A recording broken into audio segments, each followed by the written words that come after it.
सत साहिब। मेरे प्यारे देशवासियों, मेरे प्यारे ज्ञानी पुरुषों, आओ हम सब मिलकर प्रार्थना करें। आज देश में जो महामारी का संकट आया हुआ है, इस संकट से हमें छुटकारा मिले। कोरोना वायरस बीमारी है, इस बीमारी से हर जीव को छुटकारा मिल जाए, संकट का समाधान हो जाए और सब खुशी हर्ष उल्लास से अपना जीवन जिए। मेरे प्यारे देशवासियों, हमारा अब मौके पे जो लक्ष्य है वो है कोरोना वायरस बीमारी से छुटकारा पाना और इसके ऊपर जो नियम बताए गए हैं उन नियमों पर चलना, उचित दूरी बनाए रखना, मास्क पहनना, अपने घर से बिना काम बाहर ना निकलना और हर तरह से लॉकडाउन का नियम का पालन करना। लेकिन ये हमारा लक्ष्य है। आज हम इस लक्ष्य से भटक चुके हैं, लक्ष्य को हमने छोड़ दिया और हम दूसरी तरफ बह रहे हैं।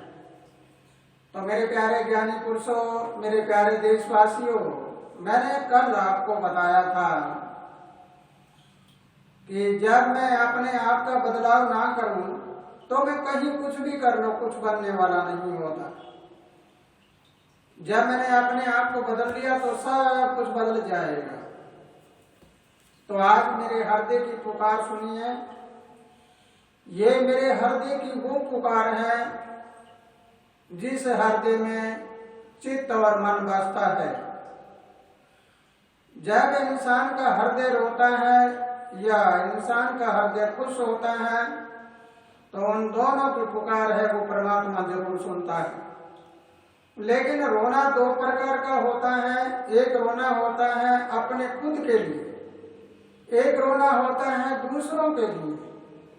तो मेरा हृदय तो रोता है दूसरों के लिए, परोपकार के लिए, दुखिया जीवों को देखकर रोता है। लेकिन अगर कोई दयालु है तो इस पुकार को जरूर सुने।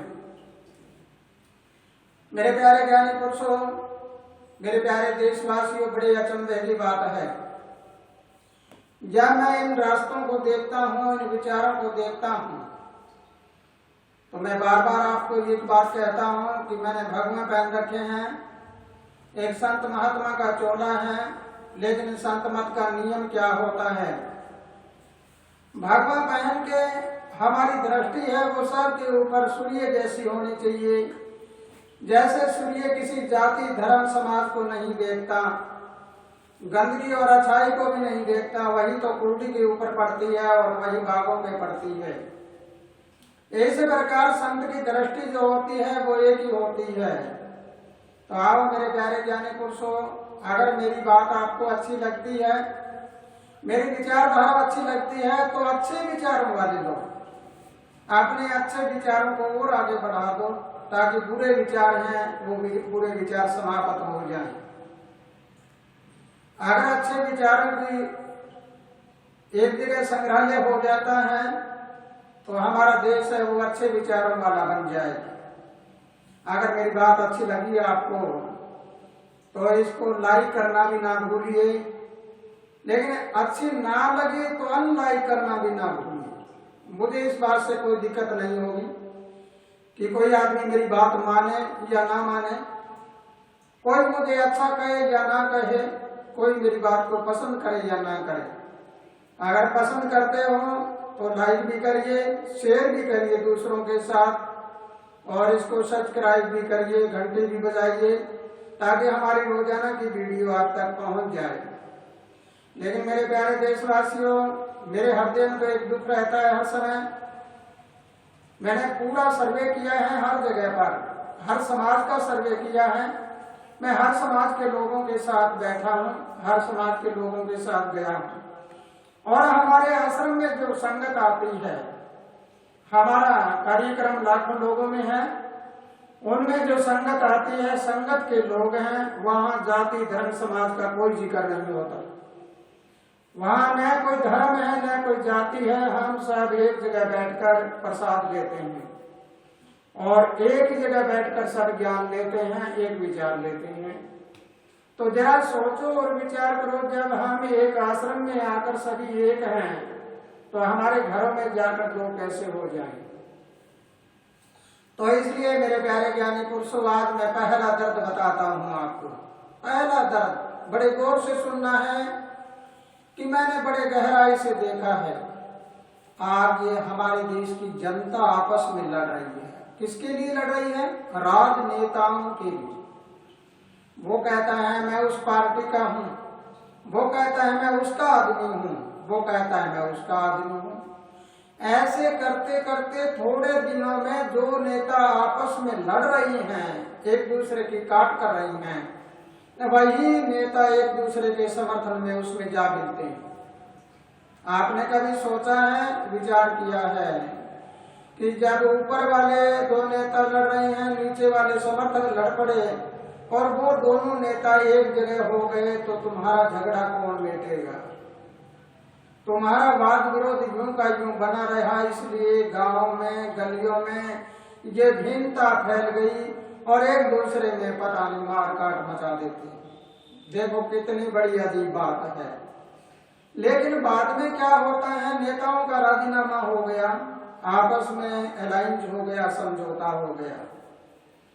लेकिन तुम्हारा राजीनामा कौन कराएगा? वो तुम्हारा राजीनामा कराने के लिए नहीं आएगा, कोई भी नहीं आएगा। लेकिन तुम जहाँ बैठे हो वहाँ कुछ भी कहो, कुछ करते रहो, तुम तो तुम्हारी जगह पर जहाँ हो वहीं रहोगे। इसलिए हमें क्या करना चाहिए? हमें संवैधानिक रूप से, संविधान के तरीके से चल के और सबको एक समान समझना चाहिए। मतदान होता है, अपने मत के अनुसार सबके भाईचारा बनाए रखो, इसका हमारे ऊपर कोई असर नहीं होना चाहिए। हम ये ना करें कि मैं उसका आदमी हूँ, मैं उसका आदमी हूँ, मैं उस जाति का हूँ, मैं उस धर्म का हूँ, मैं उस समाज का हूँ। नहीं, ये हमारे लायक नहीं होता। तो मेरे प्यारे ज्ञानी पुरुषों, मेरे प्यारे देशवासियों, सब राजीनामा रखो। जब कोई झगड़ा हो जाता है तो आखिरी में राजीनामा होता है। वो राजीनामा अगर हम पहले से रख लें तो फिर झगड़ा होगा ही नहीं, फिर तो हम लड़ेंगे भी नहीं। तो फिर लड़ेंगे नहीं तो हमारा जीवन कैसा होगा? झगड़ालू आदमी का जीवन कैसा होता है? शांति प्रिय रहने वाले का जीवन कैसा होता है?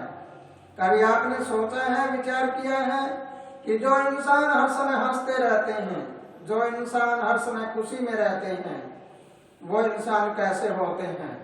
और जो गम में रहते हैं, सबके साथ कोसते रहते हैं, किसी को लड़ाई झगड़ा करते रहते हैं, वो कैसे होते हैं? इस बात को जरूर याद रखो। रिमेम्बर, पूर्ण रूप से remember, man who does not feel any pleasure, man who does not feel any pleasure when he die, nobody will weep, nobody singing a song and nobody memory to him।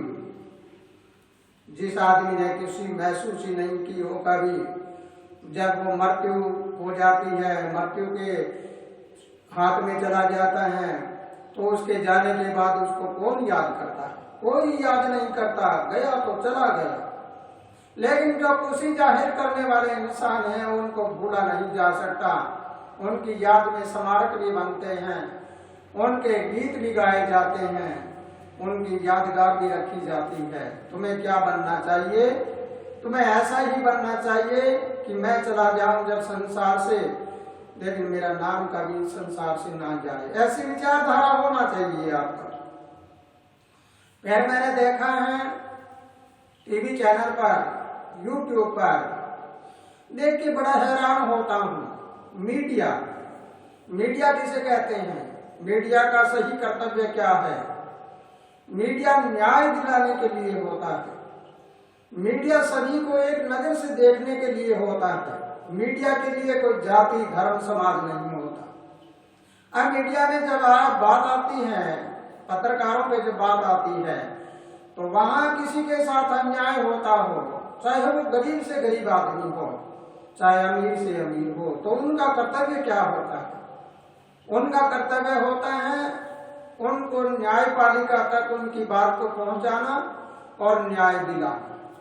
लेकिन आज क्या कर रहे हैं, आज तो पत्रकार एक दूसरे पे हमला कर रहे हैं और हम ज्यादातर बातें किसकी कर रहे हैं, हमारे देश की बातें नहीं होती। हम तो बात कर रहे हैं पाकिस्तान की। पाकिस्तान गधे देश की, पाकिस्तान कटोरा लिए फिरता है, पाकिस्तान ये करता फिरता है। हम क्यों दूसरे के घर में जाकर देखें, हम तो अपने घर को देखें। हमारे देश के लोग जो गरीब लोग हैं वो भूखे मर रहे हैं, उन लोगों का कोई जिक्र नहीं करता। कोई पत्रकार, कोई मीडिया वाला ये तो नहीं कहता कि सारे गरीब लोगों को तुम गोद ले लो। गांव को गोद लेते हैं एमएलए और एमपी, उस जगह गरीबों को गोद ले लो। कोई यूं कह दे मैं 10,000 गरीबों को गोद लूंगा, 10,000 लोगों को ये बना के दिखाऊंगा। कोई कितने ले ले, अपनी मर्जी से गोद ले ले। और जितने भी उद्योगपति लोग हैं, जो धनवान लोग हैं, वो हमारे देश के गरीबों को गोद ले ले। और हमारे देश में कोई गरीब रहे ना और सबके पास रोजी रोटी हो जाए, तो जरा सोचो और विचार करो हमारे देश की गरिमा क्या होगी। फिर हम देखते हैं कि जब हम चैनल पर देखते हैं तो एक दूसरे पर लड़ते हैं, झपटी मारते हैं। मेरे प्यारे मीडिया वालों, पत्रकार भाइयों, मेरी कोई गलती है तो मुझे माफ कर देना। मैं अज्ञान हूँ, पागल हूँ, मूर्ख हूँ, अनजान हूँ, माफी दे देना। लेकिन मेरी बात तो सही है। तुम जो डिबेट करते हो इसमें गलत बोलते हो या कोई ऐसा प्रसारण होता है तो उस आपके डिबेट को अगर दूसरे देश वाले देखते हैं तो हमारे देश की इज्जत क्या होती है, हमारे देश का सम्मान क्या होता है, कभी आपने नहीं सोचा होगा। अगर नहीं सोचा तो आप भी सोचें तो बहुत अच्छा कार्यक्रम है। मैं तो सिर्फ आपको ये राय देता हूँ, ये सलाह देता हूँ। मेरे हृदय की पुकार है, मैंने अपनी पुकार को रख दिया। वो भी क्यों रख दिया, क्योंकि मैं भी हिंदुस्तान का वासी हूँ, मैं हिंदुस्तान का नागरिक हूँ। ये भारत मेरी भी तो जन्मभूमि है। मैं संत महात्मा के चोले में हूँ। मेरे लिए अपना पराया नहीं, मेरे लिए कोई जाति धर्म समाज नहीं। मैं सबका हूँ और सारे के सारे मेरे हैं। मैंने तो हर समय ये कहा है कि मेरी गाई हुई भी कोई मत गाना। जो मैंने खोजा है वो खोजना है।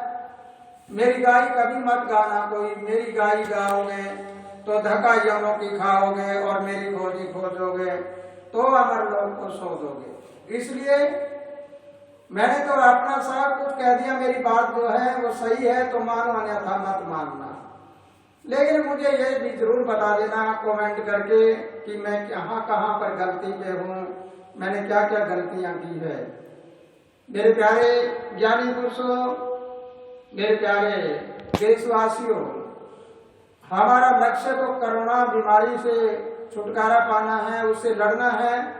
लेकिन कोरोना को भूलकर हम कहाँ लड़ रहे हैं? क्या हम जा रहे हैं वो रास्ता सही है या गलत है? आपने सोचा होगा, ये तो नहीं सोचा। अगर ऐसा सोच लेते हो तो जरा देखो हमारे जीवन का क्या आनंद होगा। तो मेरे प्यारे देशवासियों, असलियत में हमारा देश के संविधान है वो क्या बताता है? संविधान ये कहता है हमारा कि जब तक चुनाव होते हैं तब तक के लिए पक्ष विपक्ष होता है, उसके बाद में सब लोग एक हो जाएं। लेकिन अब हम क्या देख रहे हैं, अभी कोई हिंदू, कोई मुस्लिम, कोई सिख, कोई ईसाई, और इधर कह रहे हैं कि ये ब्राह्मण है, ये बोधी है, ये फला है, ये ढिकड़ा है, पता नहीं क्या क्या नाम देते हैं।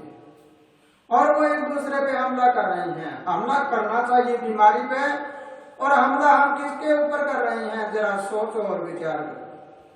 जहां पर चुनाव संपन्न होकर एमएलए एमपी बन जाते हैं, मंत्री प्रधानमंत्री मुख्यमंत्री बन जाते हैं, वहां जाकर सारे के सारे वो एक हो जाते हैं, यानी पक्ष विपक्ष नहीं होता। आप पक्ष विपक्ष करते हैं तो फिर इसका मतलब देश की अखंडता है, उसका क्या होगा? हमें देश की अखंडता और एकता को बनाए रखना है। ये अखंड भारत है, भारत का खंड नहीं है। खंड होता है उसमें कहा जाता है कि ये फला जाति है, ये धर्म है, ये समाज है। हम अपने अखंड भारत को अगर नमस्कार करके और अखंड भारतीय एक होकर कोरोना वायरस बीमारी से लड़ेंगे तो मुकाबला कर सकेंगे। नहीं तो हम तो आरोप लगाते हैं उसने बीमारी पिला दी, उसने पिला दी।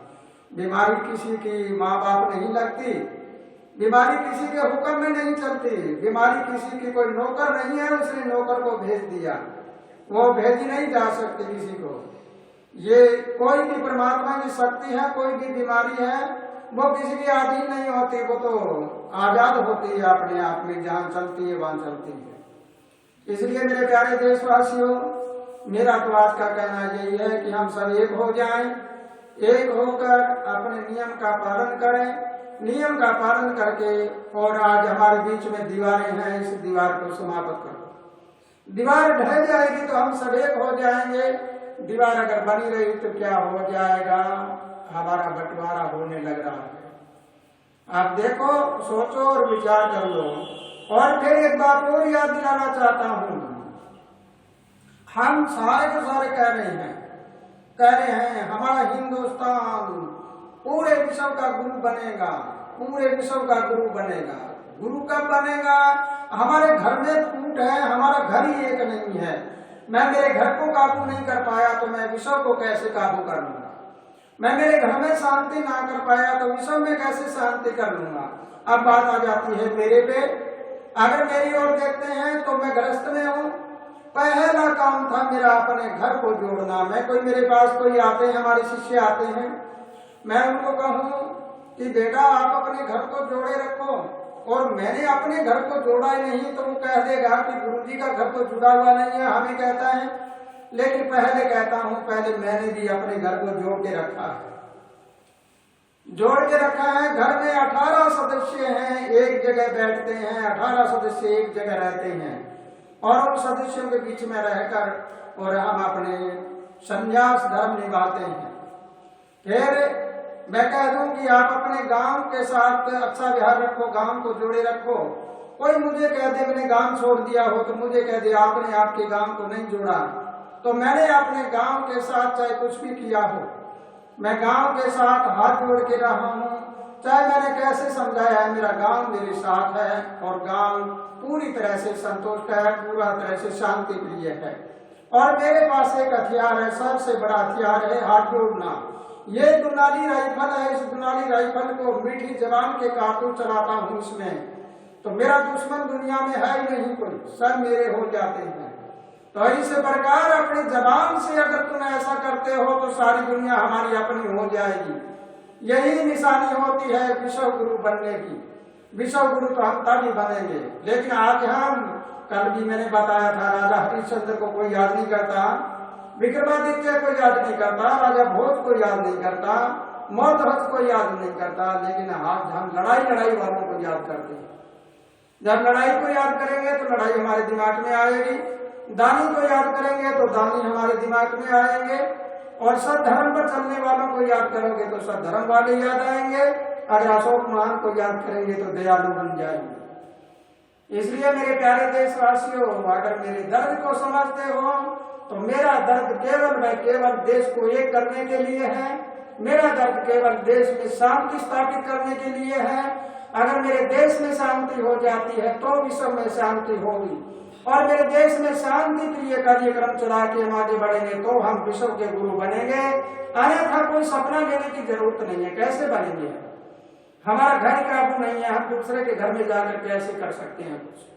तो इसी के साथ मेरे प्यारे देशवासियों, आज की इस वीडियो में आपको इतना ही। और अगर मेरी बात ये समझ आई है और मेरी बात को पूर्ण रूप से समझते हो, मेरे दर्द को समझते हो, तो आप सभी लोग एक हो जाओ और एक नारा लगा दो, क्या?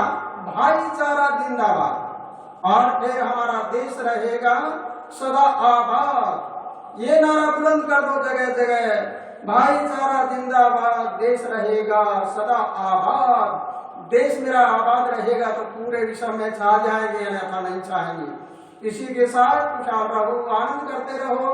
प्रभु तुम्हें लंबी उम्र दे और सबके अन्न धन के भंडारे भरे रहे, और मेरे देश से ये गरीबी है ये समाप्त हो जाए, सब धनवान हो जाए। सत साहिब।